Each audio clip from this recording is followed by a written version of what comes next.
The Castellammarese War was the climatic event that transformed Italian immigrant street gangs into the national crime syndicate.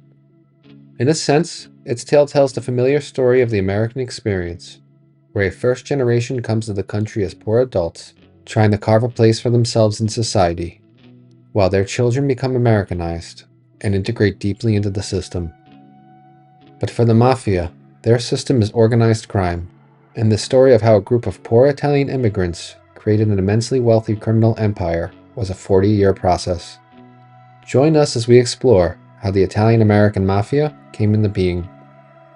But before we begin, please like this video, comment on it, and make sure you subscribe.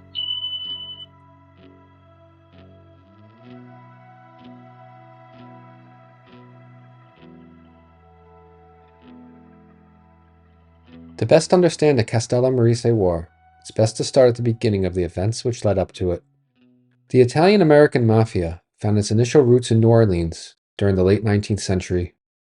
During that time, a Sicilian immigrant named Giuseppe Morello passed through that southern city before settling in New York in 1892. He made his home in the East Harlem neighborhood, which was transforming into an Italian enclave. Morello would Americanize himself by choosing the name Peter over Giuseppe. He was born in Corleone, Sicily, and it's believed that unlike the millions of his countrymen who came to the United States in search of a better life, he was instead fleeing to avoid a murder charge. Morello had relatives that were in the Sicilian Mafia, though at this point in the 19th century, they were little more than a loosely organized group of bandits. But their sophistication was evolving.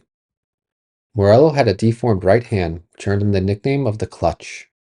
If he had hoped to make an honest life with his second chance in America, his disability must have made it difficult to find legitimate work.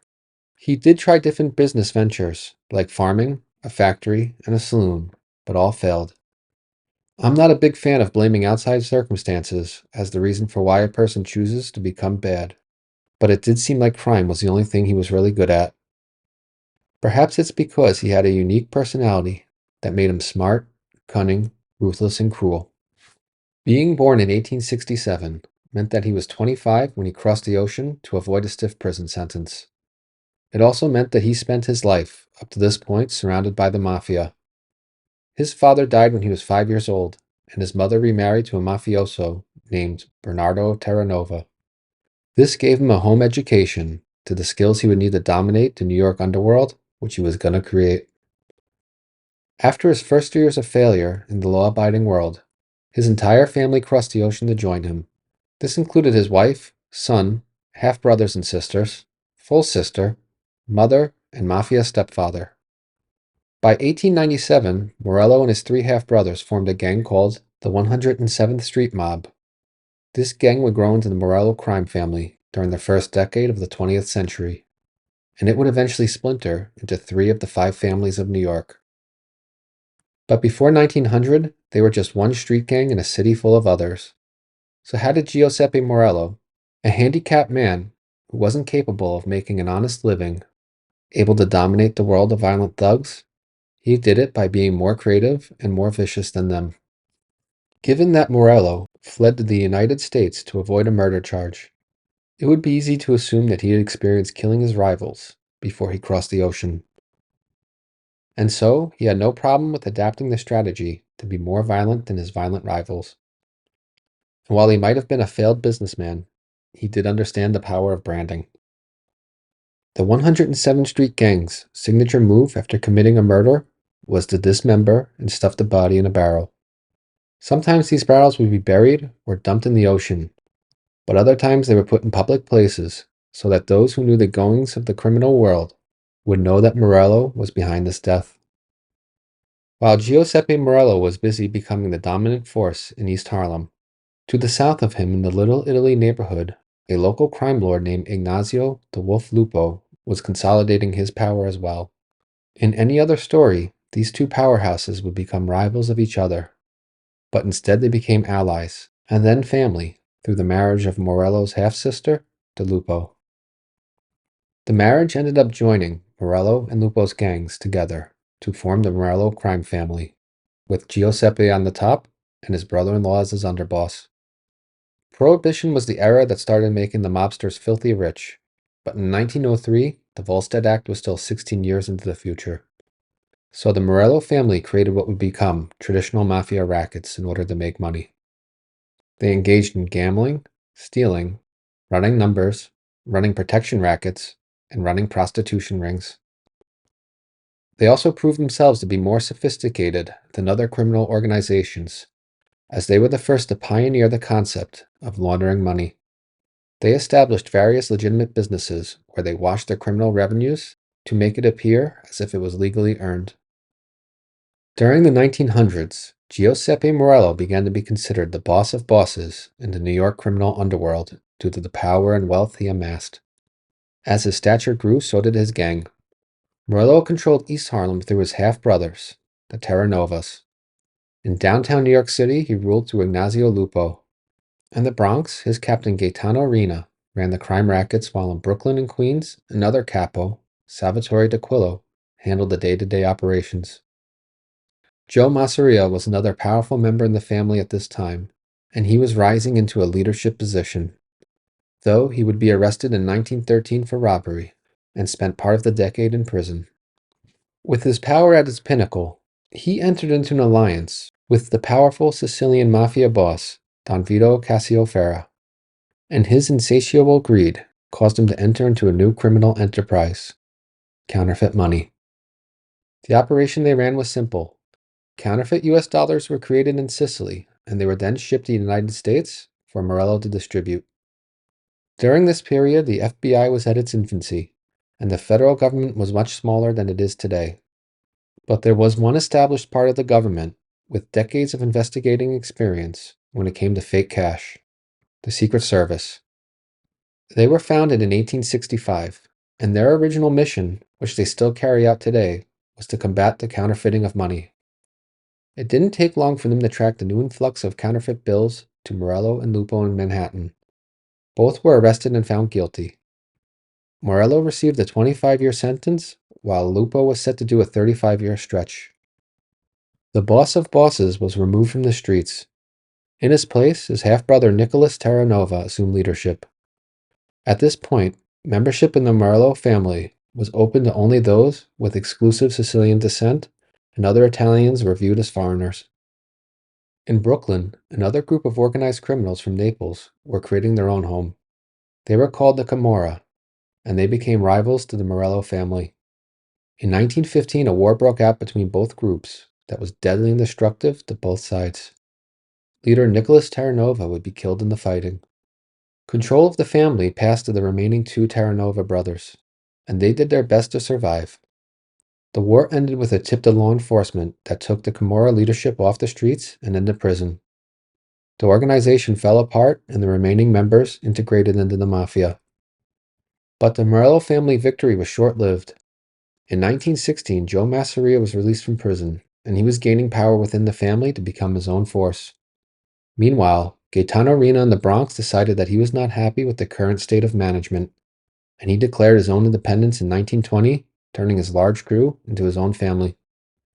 The Terranova brothers' leadership was only weakened from here, while Salvatore d'Aquila and Joe Masseria's grew. Then at the end of the year, the chessboard changed when Giuseppe Morello and Ignazio Lupo were pardoned by the president and released back onto the streets. Another game changer now was prohibition. The outlawing of alcohol, while the public still wanted it, meant that anyone who controlled the black market of booze would become incredibly rich. The stakes were high in the underworld. D'Aquila decided his prestige would be seen as a threat to his old boss, and he decided to take Morello out before Morello could have him murdered. To achieve this, he decided that it would be best to kill Masseria first, so that way Morello's powerful lieutenant would not be a rival after the boss was gone. Former Camorra member Umberto Valentini was assigned to the murder. On August 9, 1922, 4 gunmen waited on 2nd Avenue in Manhattan to ambush and kill Masseria outside of his apartment. Masseria noticed his would-be killers just as they were about to shoot. He ran into a shop and dived for cover, while 4 men shot at him at point-blank range as he attempted to duck out of the way. The only damage to the man was a hole in his hat and a bullet skimming his jacket. This incident would later give Masseria a reputation as being able to dodge bullets. The gunmen, having failed in their mission, jumped into a waiting car and sped away. 2 days later, Valente was murdered as he tried to run away from a meeting that he realized was a setup. One of the shooters is said to be a young Charles Luciano. The exact details of the leadership of the family are hazy during the immediate period, but somewhere at this point, Masseria's power was becoming undeniable, while Morello's was past its prime. We'll never know how the arrangement was reached, but Masseria would become Joe the boss, while Giuseppe Morello stepped aside and became his number two. The only first-hand account of the two mafia powerhouses together in person comes from Joe Bonanno's biography, which will come up later in this story, but it seems clear that the two had a very effective working relationship. During this transition, Salvatore d'Aquila officially broke off from the family and became independent. He was powerful in his own right, but Masseria and Morello knew they would eventually get him and recapture their lost territory. But for now, they needed to rebuild themselves to become the mob's most powerful faction. So that's what they spent the rest of the 1920s doing. And when the Castellammarese War broke out in 1930, these two men were leading one side of the fighting.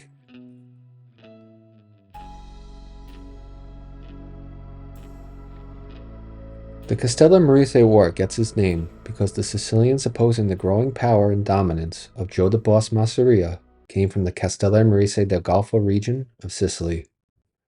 That part of the island was a unique world within a unique world that had its own dialect and mafia group that was independent from the others. Immigrants from this region began arriving in New York during the late 19th century, and by the 1910s, there was a strong mafia faction operating in Brooklyn. During this period, we will call them the Castellammarese family. Some of their early members were leader Niccolo Schiro, prominent Captain Vito Bonventre, and soldier Stefano Magladino. And just like in Sicily, these men were fiercely independent and refused to allow themselves to be dominated by another group.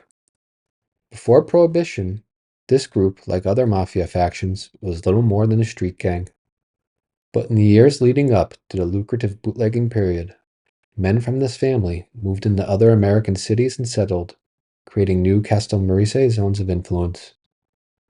For example, in 1917, when he was 25 years old, Stefano Magladino organized the revenge murder of another gangster. He fled to Buffalo to avoid murder charges and joined up with another Castellammarese faction that was starting to be established there. 2 years later, he became the boss of that family. Similar situations occurred, causing members of the original Brooklyn group to expand into Chicago and Detroit as well. 1920 would be a transformative year for the Mafia, as they branched into and eventually dominated the bootlegging business, causing them to become wealthy and well-organized. But this year had extra importance for the clan that would become apparent in the future because Joe Bonanno crossed the ocean and settled in Brooklyn. He spent his first years being unassociated with the Mafia, as he worked as a baker while running a side hustle as a distiller, producing alcohol in apartments. While Masseria and Morello were dealing with the tensions arising from Salvatore d'Aquila's rising power, the Castellammarese family was largely left alone. They built up their members, power, and wealth. During this period, Vito Bonventre became one of the most richest mafia men in the country. At this point, all of the major players from the Castellammarese War were based in America, except for one. Salvatore Maranzano would be the absolute leader for one side in the fighting, and he did not arrive in New York until 1925. And for such a powerful and consequential man, we do not have a definite photo of him from when he was alive. The only confirmed photo was taken after he died. The common photo associated with him is actually an English gangster of the time. There is a digital reconstruction of what he might have looked like based on his corpse, and there is another photo circulating online that is said to maybe be him. For the purpose of this narrative, I'm going to use the last photo because the reconstruction looks weird, and this version definitely looks close to what he might have looked like. Maranzano's reasons for coming to New York are not clear. In one version, he fled Sicily because of Mussolini's persecution of the Mafia. In another, he was a top middle management guy in Sicily and was sent by the bosses there to look out for their interests. In both versions, the common theme is that he was a fairly powerful mafioso from the old country who was immediately accepted into the Brooklyn Castellammarese family. and during the 5 years that he was here before the outbreak of the war, he became a very rich and powerful captain. He made a fortune as a bootlegger and invested his profits in real estate. Joe Bonanno's family was involved with the Mafia back in Sicily, and Maranzano was a friend of the family. When he ran into the young man, he took him under his wing as a protege. The extent of Maranzano's bootlegging operations at its peak was an interstate network of distilleries, all with its own individual manager. Bonanno's primary job was to coordinate the supply and transport of materials between each location. His duties also called on him to investigate problems like arson or hijacked shipments.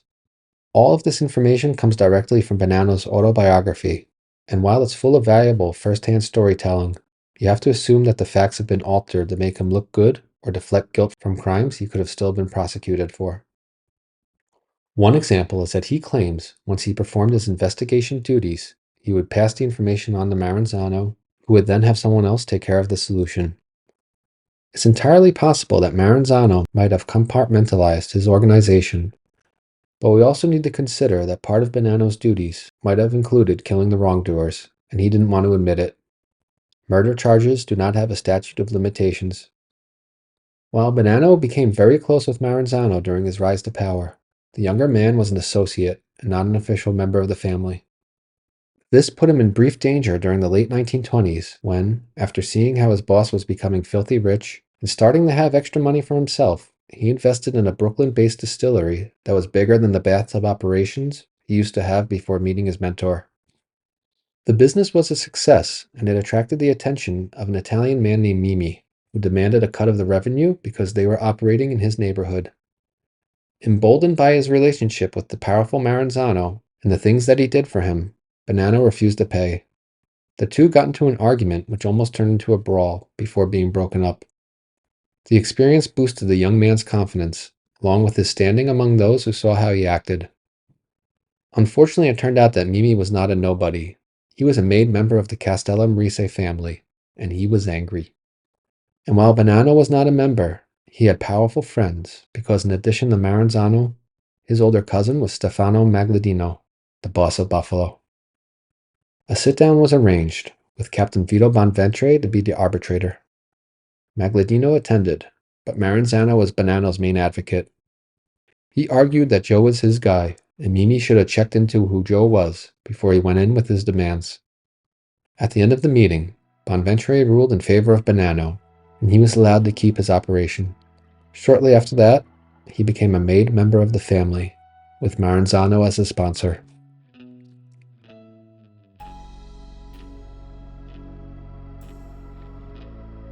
Prohibition was the catalyst that turned the hardscrabble Italian criminal gangs into highly organized families that were raking in millions.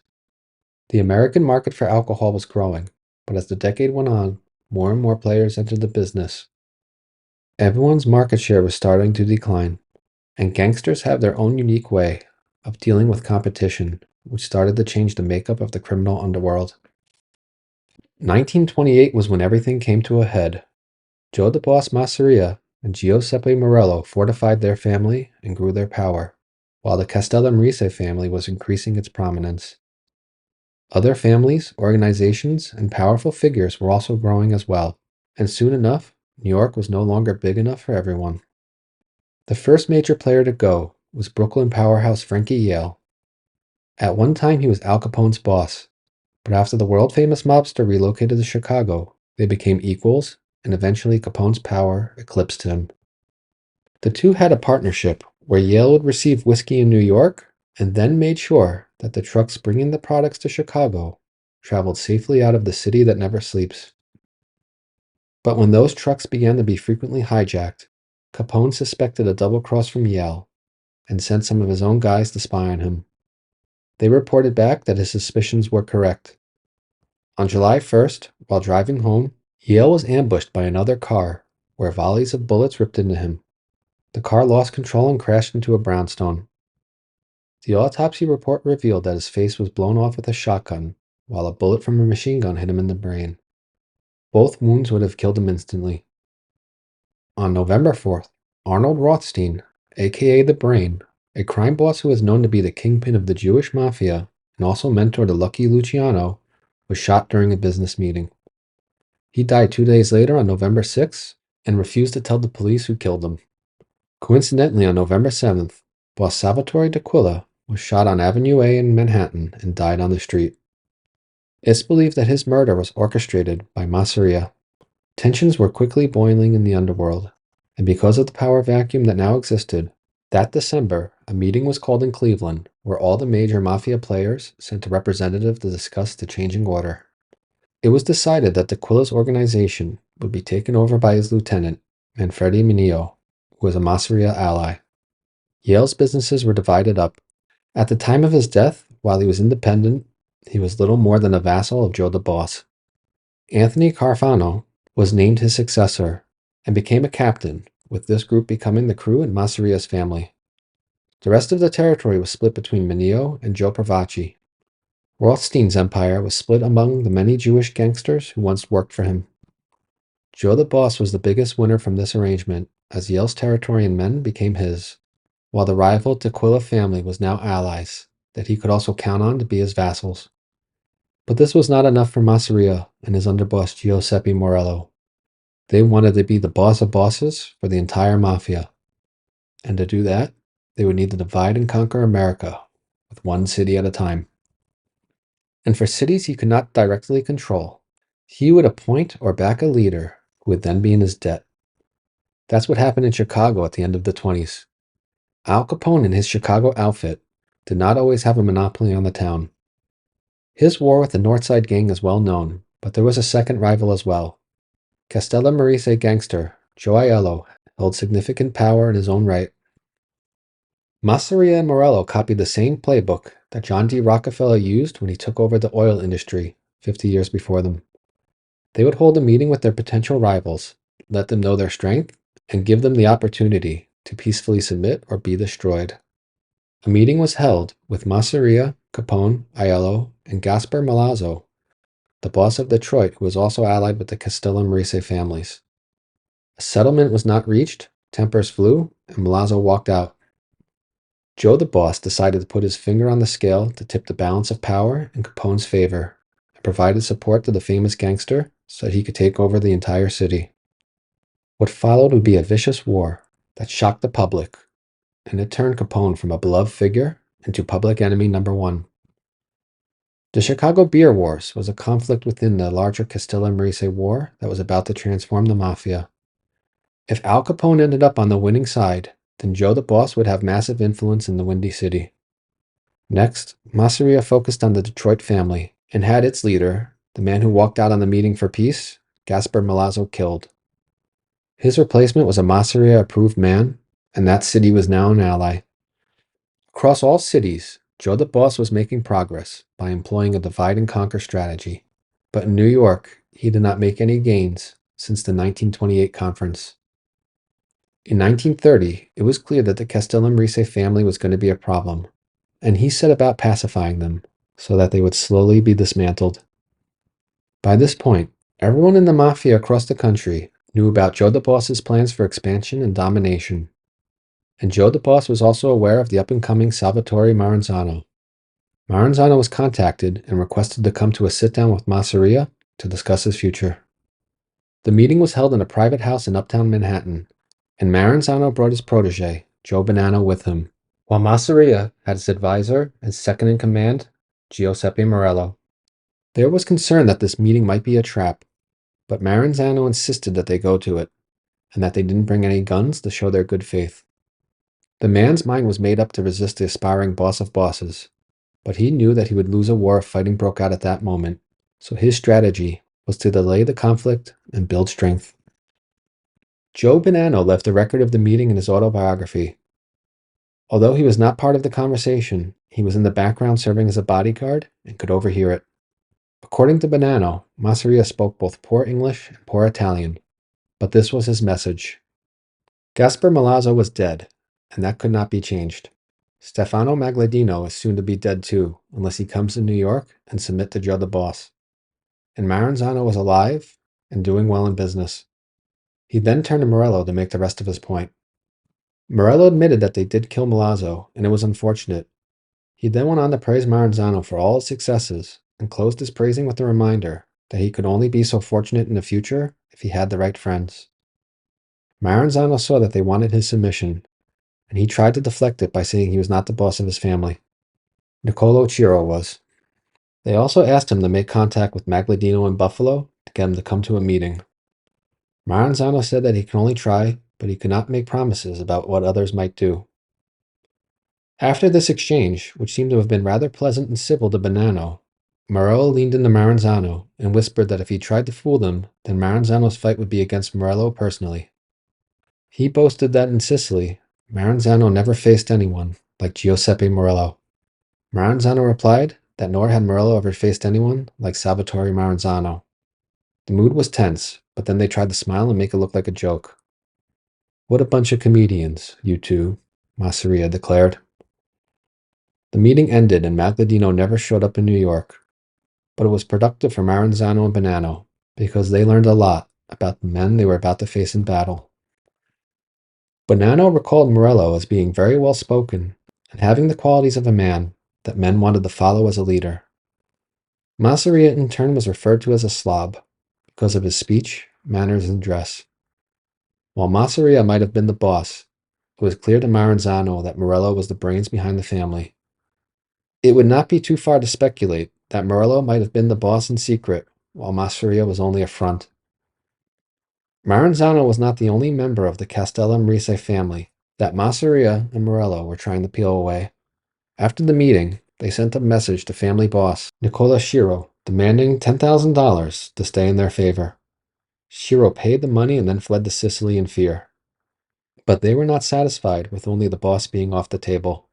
Vito Bonventre was a powerful captain, and he had the means and the following to assume control.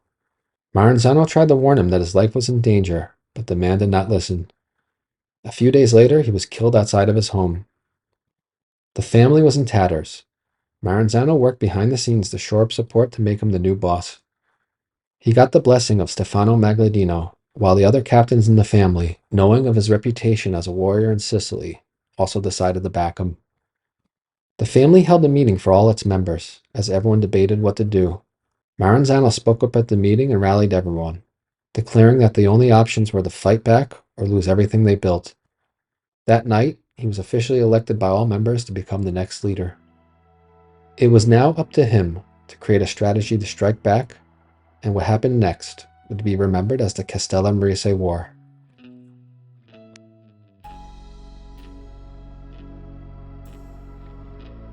There are only two first-hand sources for the conflict known as the Castellammarese War. One was Joe Valachi, who was the first made member of the Mafia to turn state's evidence. He was a former thief and getaway driver that was recruited as a soldier into the Maranzano faction. The other source was former Mafia boss Joe Bonanno, who wrote a tell-all memoir in 1983 that became a bestseller. But in 1930, he was simply just one of Maranzano's top soldiers. Bonanno described the conflict as a war of self-defense. They wanted to remain independent, while Joe the boss and Morello wanted them to submit and become serfs. The alternative to this was death. Detroit boss Gaspar Milazzo resisted them and he was murdered, so it was clear that their threats were not a bluff. But there were some delays to their grand plan. Al Capone's war to seize control of Chicago was meeting more resistance than anticipated. Meanwhile, the new Masseria-approved boss of Detroit, Chet Lamar, was facing a rebellion in his own ranks, as many found being allied to the man who killed their leader to be treasonous. But these conflicts were fought by Joe the Boss's proxies. In New York, Masseria and Morello were looking at their home turf and how to bring it completely under their dominion. In 1930, it was clear that there were 5 families in the city. Masseria's, the breakaway D'Aquila family, now run by Masseria ally Manfredi Mineo. The breakaway Rena family of the Bronx, run by former Morello captain Gaetano Rena. The Castellammarese family, and the Pravacci family, which was the newest of them all, with their origins being in the second half of the 1920s. The Castellammarese family at first seemed like the biggest threat, but Masseria and Morello figured that it was neutralized, as the leader was chased back to Italy, its top captain was murdered, and Salvatore Maranzano appeared to have been bullied into submission. They thought it was off the table, and they turned next to the Rena family. Since the Rena family was a breakaway from the original Morello family, they were wagering that allies within the family could take it over if the stubborn Gaetano Rena was no longer able to be the leader. To achieve this, they murdered him on February 26, 1930. While he was outside of his mistress's apartment, a gunman appeared and shot him on the street. He died right there, leaving his 6 kids fatherless. Legend says that Vito Genovese was the killer. Masseria ally Fat Joe Pinzolo was made the next leader of the family, and they were no longer considered to be a rival. Now they could set their eyes on bringing Provaci into their sphere of influence. Unfortunately for Masseria and Morello, Maranzano had been biding his time, preparing the Castellammarese family to fight back. Money from bootlegging was used to buy weapons and materials needed to win. Once the new leader felt confident in his ability to strike Masseria soon, the family soldiers went to the mattresses. According to Bonanno's book, this meant you had to leave your family, you had to abandon your business, and you had to put your life in danger. Not a pleasant prospect for any man, least of all a rich and complacent gentleman. As in any war, it was mainly the young and unattached who did the fighting. Maranzano's men rotated between a network of safe houses that was supplied with food by some members of the family, while other members supplied guns and ammunition. Knowledge was compartmentalized between the groups, so no one besides Maranzano exactly knew who was doing what and when. Maranzano traveled in an armored car with American-born Mafia member Charlie Di Benedetto as his driver, but they only hit the road when it was absolutely necessary. This was the spring of 1930, and Maranzano had not fired a shot at Joe the Boss yet. Instead, he made his family disappear, and they bided their time to work on creating an opening move that would devastate their enemy. If the fight devolved into a war of attrition, then the outnumbered Castellammarese would be at a huge disadvantage. All sides of the conflict aggressively recruited young Italian hoodlums to join their ranks. This was how Joe Valachi entered the Mafia. Originally, he was the getaway driver for a gang of thieves that got caught and convicted. While in prison, he met some Maranzano allies, and following his release, he was recruited by the Castellammarese family and quickly became made when he demonstrated his abilities as a soldier. But new recruitment was only going to take Maranzano so far. While Masseria and Morello had vassals, in addition to their large family, Maranzano would need to acquire allies from other factions. Just like with Detroit, there were captains in the Rena family who were unhappy serving a boss who was just a stand-in for Masseria and Morello. The first one Maranzano won over was Gaetano Gagliano, and his second in command, Tommy Lucchese. Both men understood that they were not fighting for the survival of the Castellammarese, but instead the struggle was about ending the tyranny of Joe the Boss. However, the alliance needed to stay secret for now until the right moment. By summer, Maranzano gathered enough strength to fight, and he attacked with the deadliest first strike he could launch. Using taxi drivers as spies, he learned that Masseria was not even in hiding, while Morello was keeping up with his routine of visiting his office every day with a bodyguard. Because Morello was perceived to be the brains behind Masseria's strength, he was determined to be the more valuable target. On August 15th, gunmen visited Morello in East Harlem, killing him and an associate. After these shots were fired, bodies began to quickly drop on all sides. The death of Giuseppe Morello shattered the illusion of Joe the Boss being invincible. Maranzano used the momentum from this win and reached out to members of the other families for support. In the former De Aquila family, he made a deal with powerful Captain Frank Scalise for Scalise to kill Mineo in exchange for Maranzano to support him as the family's new leader. Meanwhile, the Provaci family agreed to appear neutral while secretly allying with Maranzano. On September 6, Gaetano Gagliano launched his rebellion within his family when Tommy Lucchese murdered Pinzola at his office in Manhattan. The family was now on Maranzano's side. Masseria's biggest ally was Al Capone, but because Chicago was fighting their own war, he was unable to reciprocate his benefactor with support. But that didn't stop rumors from spreading. Word got out that Capone was going to send men to New York, and Bonanno learned that they were going to be at an office building, so he planned to ambush them there. The day before the shooting was to take place, Bonanno and his crew picked up fresh machine guns from a dealer. Fresh meant that they could be discarded and not traced after their use. They went to the office building in Manhattan and loosened the hinges on the door so they could easily be kicked in when needed. As Bonanno returned to his car, he and his driver were stopped by the police and the guns were found. The cops were watching the gun dealer for an unrelated investigation and saw Bonanno pick up the weapons.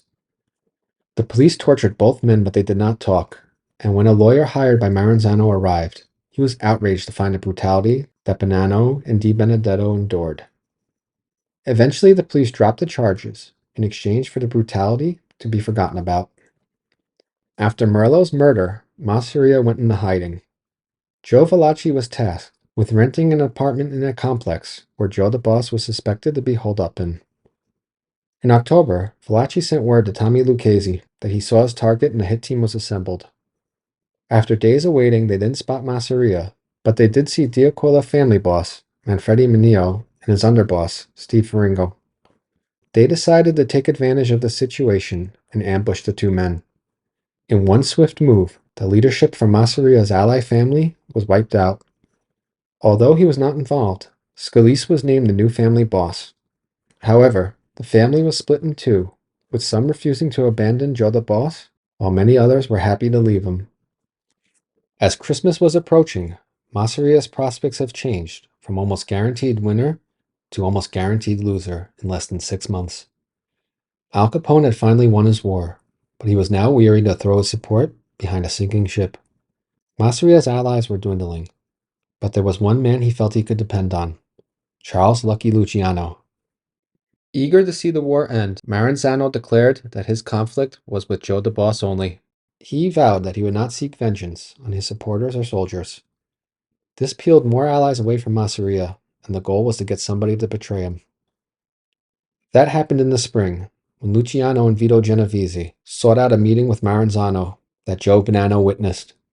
He called it a classic Sicilian conversation, where every word carried implications, but nothing was said directly. Do you know why you're here? Yes. Then I don't have to tell you what has to be done. No. How much time do you need to do what you have to do? A week or two. Good. I'm looking forward to a peaceful Easter. Maranzano received Luciano's assurance that he would deal with it personally. Maranzano also made it clear that if he failed, then Luciano would also be his enemy. On April 15th, 1931, Masseria was murdered in a Coney Island restaurant with a full stomach. It's rumored and very likely that one of the gunmen was Albert Anastasia. With the war won, Maranzano declared that it was now time for him to win the peace.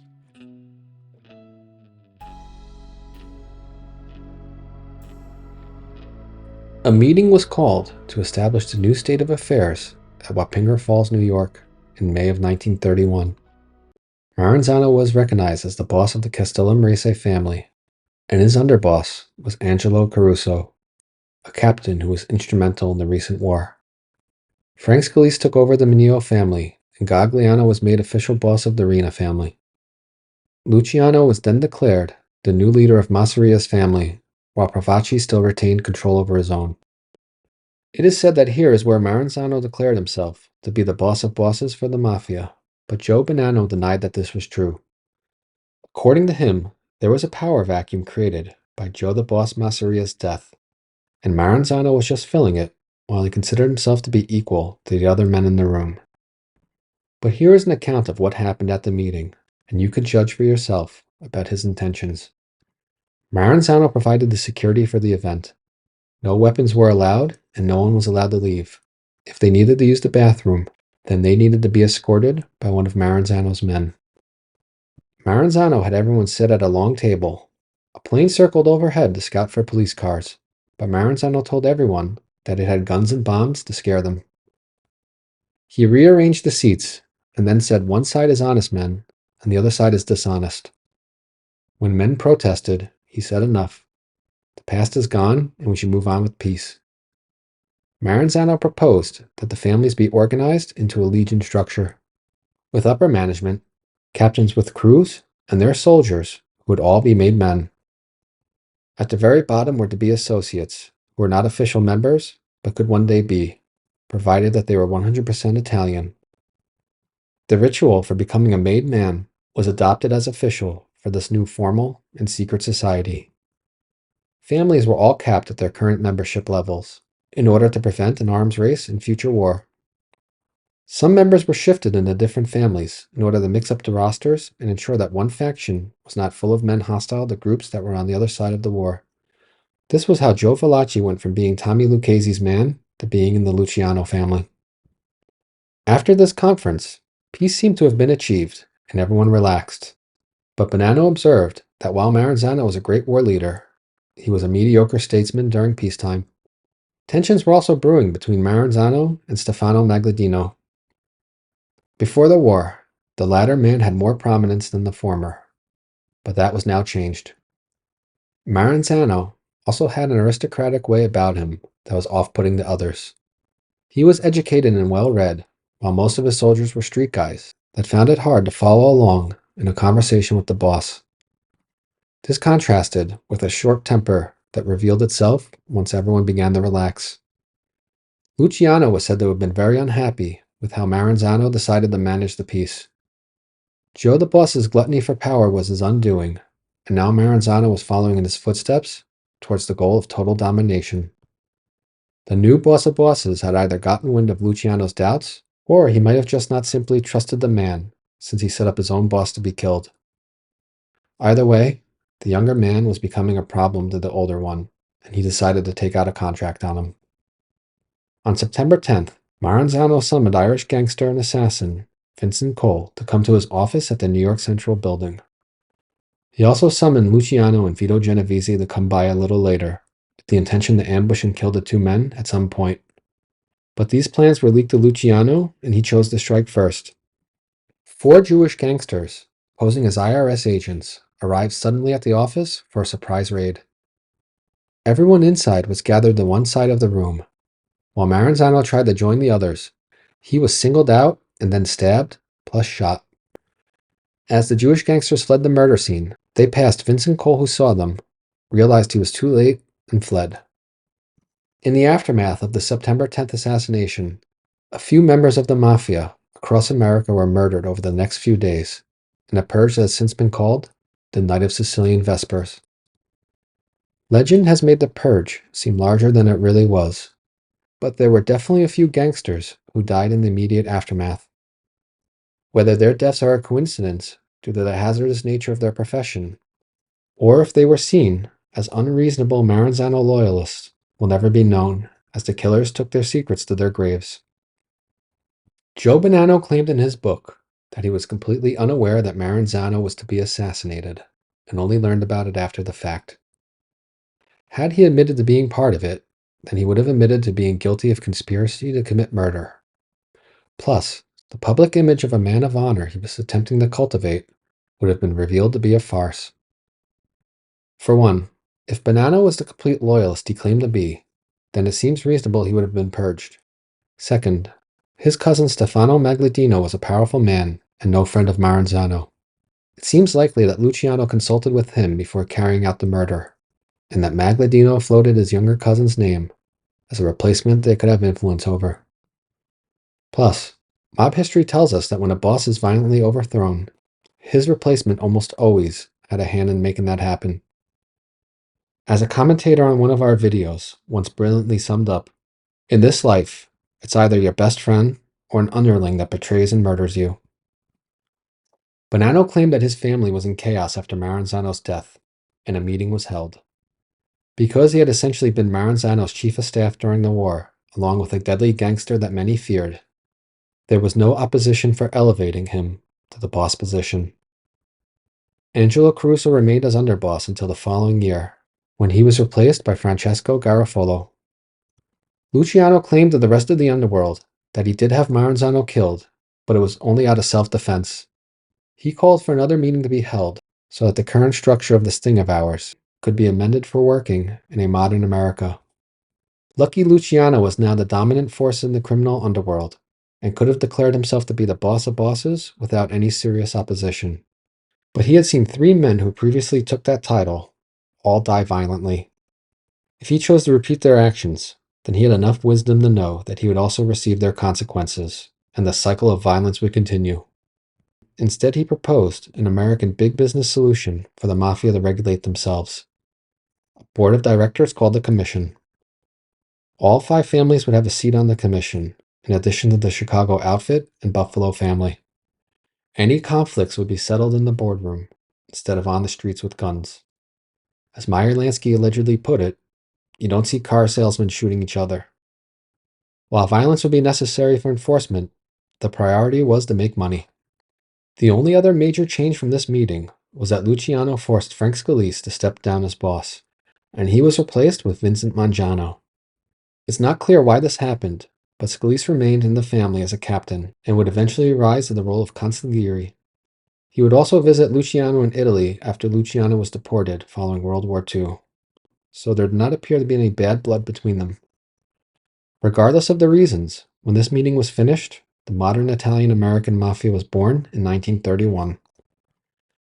The Castellammarese War has been described not only as a fight between Masseria and Maranzano, but also a generational conflict between the old mustache Petes like Maranzano and the young Turks like Luciano.